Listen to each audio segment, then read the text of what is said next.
Hain's first crime and political thriller novel, The Rhino Conspiracy, tells the story of rhino poaching in southern Africa that is organized by a global syndicate that is backed up by corrupt and powerful government officials.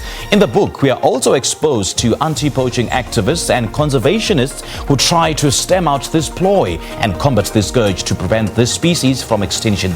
Lord Peter Hain joins us now on Zoom from the United Kingdom to give us a bit of context into what this book is all about. Lord Peter Hain, a very good morning to you. Thank you so much for joining us. Welcome to Morning Live.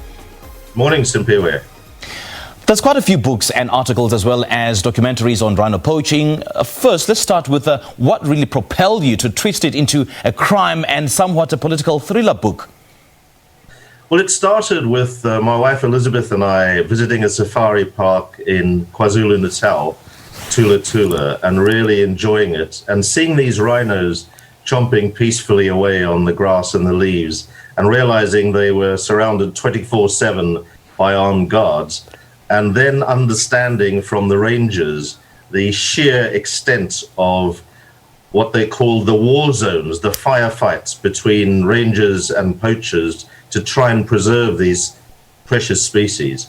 And then becoming much more aware as I visited South Africa more often, of course, the country of my childhood. My parents are South African born. I was brought up there and in the late 1950s and the 60s until we were forced into exile. My mum and dad were brave anti-apartheid activists who were jailed and banned and worked with Nelson Mandela.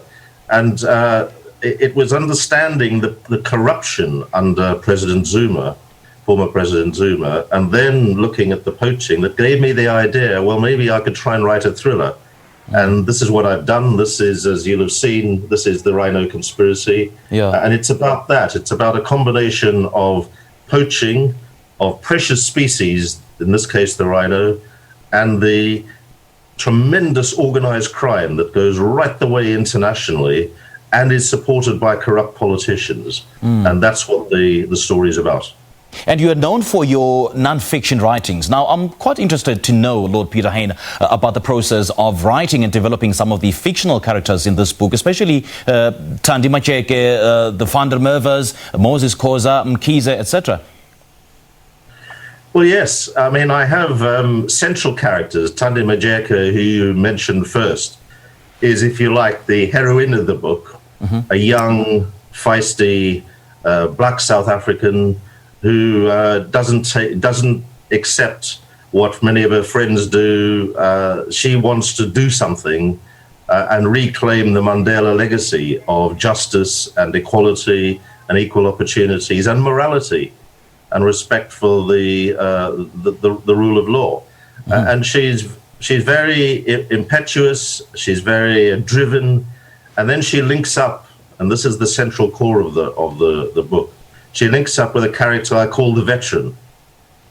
You may recognize this character from real life, and indeed some of my characters are based on real life figures whom I've met. There's a constitutional court judge called Justice Samuel Makajani, who also is somebody that may be recognized. And what she does, Thandi, she links up with the veteran, who's an old freedom fighter from the anti-apartheid days, but is very old now and needs a young, energetic protege whom she becomes to take on this poaching and take on the state corruption. And that's what the thriller's about. I should say, Simpiwe, that I read thrillers in my spare time, when I have spare time. I do it for enjoyment, so I wanted to see whether I could write one. Okay. Now, talk to us about just how rife this rhino genocide, as one of the rangers, Isaac Mkhize, refers to it in the book, really is in South Africa's wildlife parks. It's very serious. There are rhinos being killed every other day in South Africa and right across Africa. And if this trend continues, then they face extermination. The northern white rhino is already near extinct, can only be revived if stem cell technology is successful. And that's what threatens rhinos in South Africa. White rhinos, as they're called, they're actually in practice, they're grey.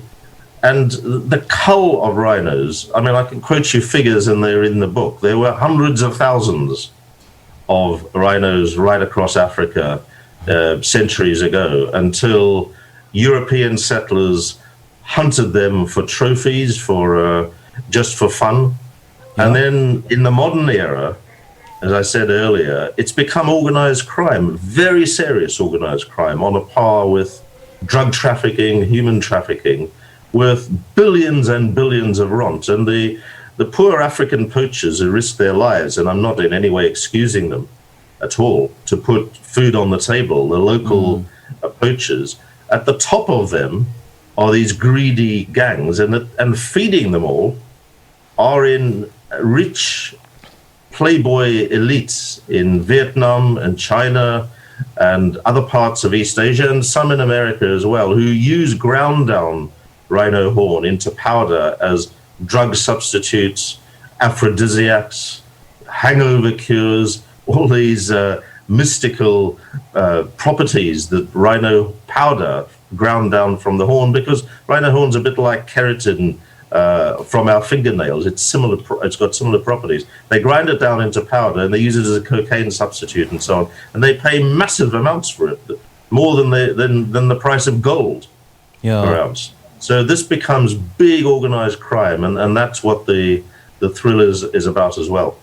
You know, Mr. Hain, I quite like the fact that you are able to blend in some of South Africa's ills into this book, which is a bit of fiction. But how does this affect the tourism side of things, particularly how this crime snatches away the experience of visiting parks and nature reserves, to come and see these rhinos? Well, you raise a very important point. The tourism to South Africa is worth a lot of jobs and prosperity right across the country. And safari parks are at the heart of that. And if you hunt to extinction through poaching, rhinos, for example, the core of this book, these regal specimens going way back into Africa's heritage, back the centuries.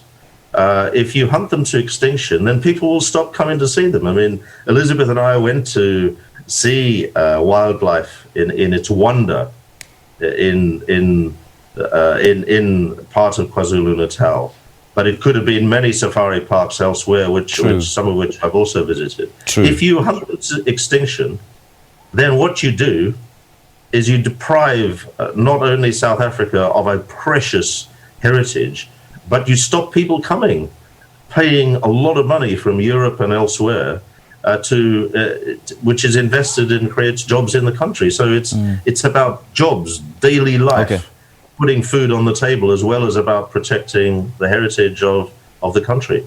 Okay. Mr. Hain, as much as this is a fictional book about wildlife trafficking in South Africa, I suppose it also puts a lot of emphasis on corruption, on state capture, as well as paint a picture of the South African political scene. And we know that you've spoken at length about corruption. You even appeared before the State Capture Commission last year. Yes, and it horrified me when I first really understood the depth of it under former President Zuma, and some of it's still going on. We've seen, you will know more than I do, about the rackets around personal protective equipment in the COVID pandemic, and food parcels being ripped off and so on. Yeah. Terrible.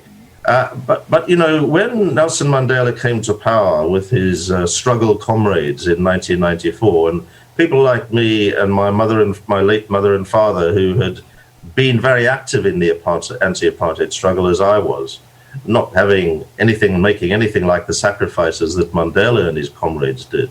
But they gave a vision for South Africa based on, as I said earlier, justice and morality and equal opportunities for everybody, regardless of the color of the skin, your color of the skin, whether you are a man or a woman or whatever, your nature as a human being.